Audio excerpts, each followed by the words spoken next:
Hey guys, Joshua Gundam here, and this is a sort of review of the Raider Gundam. Now I got this guy used, and he's not in the perfect of condition. So this is kind of a look at the Raider Gundam, my analysis of it with a fairly complete figure. So not a perfect review, but it's a pretty rare figure, so this should be fun. First off, let's look at the weapons. One comes with kind of your standard Gundam Seed beam rifle. And this figure was Japanese only from Gundam Seed. Had one of those advanced pilots or something like that. I really like this beam rifle. Just a nice, tough look to it. It's a good looking beam rifle. It's one thing I liked about Gundam Seed was the different variations of Gundam beam rifles. In fact, I think I like this more than the Strike beam rifle, which I gave to the Oxel for Gundam Father of Peace. If I had more of these, I'd use this, but I only have one because he's a pretty rare figure. And the Oxel's already been filmed with his. Got this other double cannon. Kind of an interesting gun. Trying to figure out if this is a handle in here or what. Give me just a second. I need something to reach down in there and find out. It looks like a handle. Yeah, it is.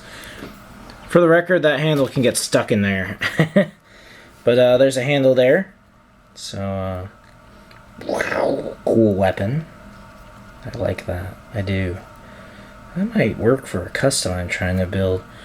This guy's had some heavy damage, so he's kind of custom parts for me.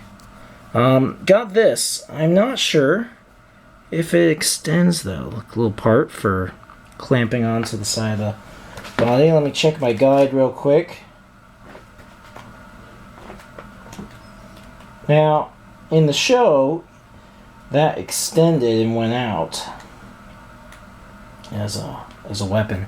And there should be a second version of it with a ball and chain kind of feel. It's more like a whip, a cable, more than anything else. So it's one weapon that I don't have to show here. 2 closed fists. There should be 2 gun hands. And there should be probably 2 regular kind of swordish hands. Not entirely sure. Because like I said, not entirely perfect figure that I have here. I'm also looking at my perfect collector's guide for tips on this figure a little bit.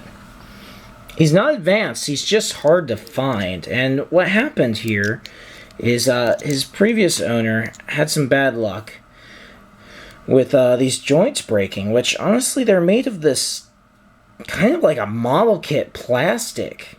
These joints are. It's weird. I don't know why you would do that on an MSIA. I mean, that's the whole point of MSIA, to be more durable than a model kit.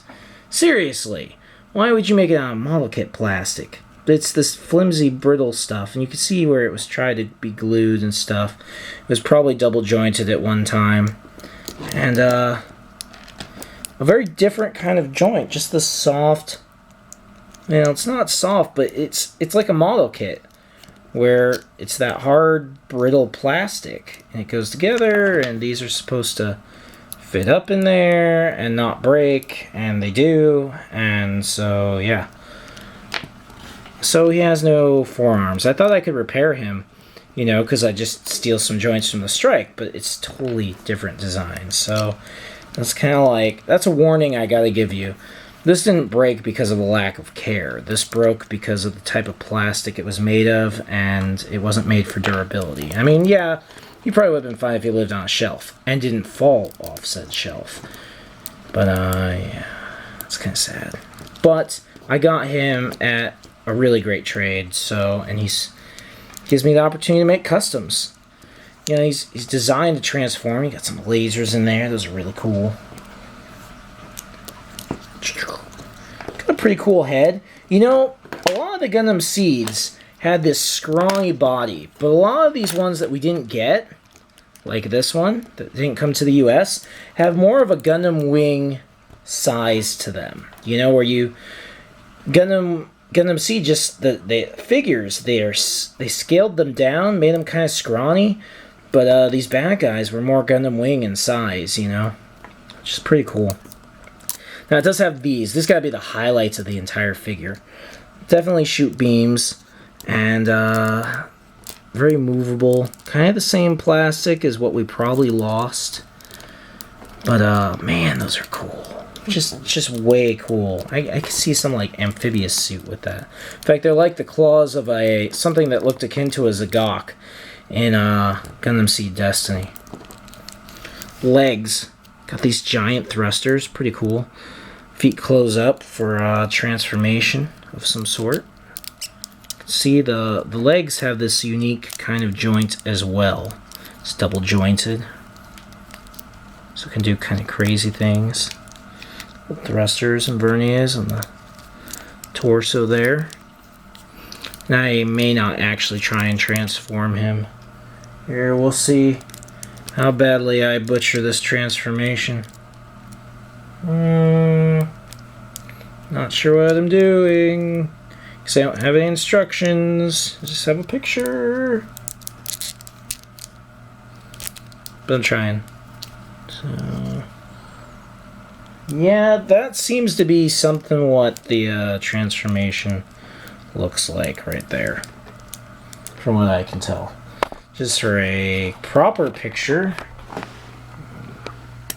right there. My perfect collector's guide.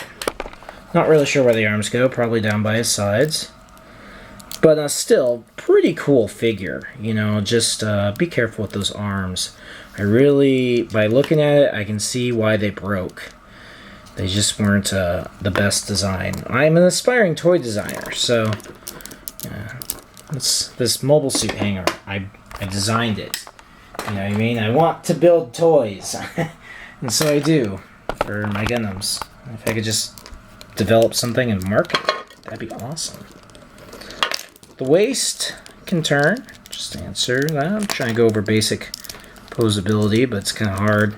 Kind of a complicated figure, you know what I mean, with the claws and everything.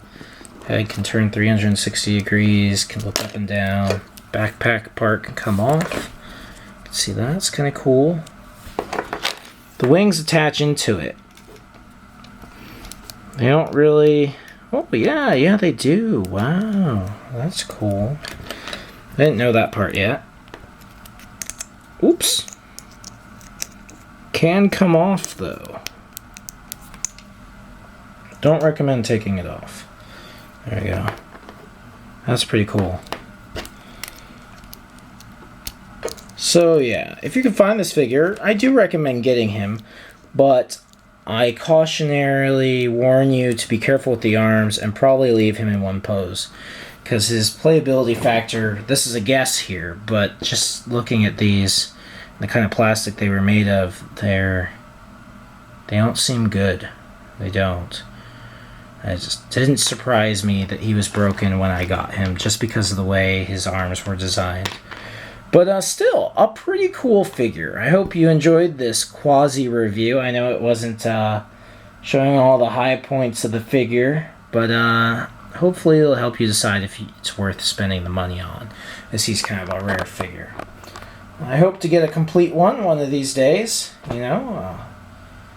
Hopefully I'll get to trade somebody for a complete one, and I'm hoping to find some good uses for this guy for customization. Well, hope you enjoyed the review. Catch you guys later.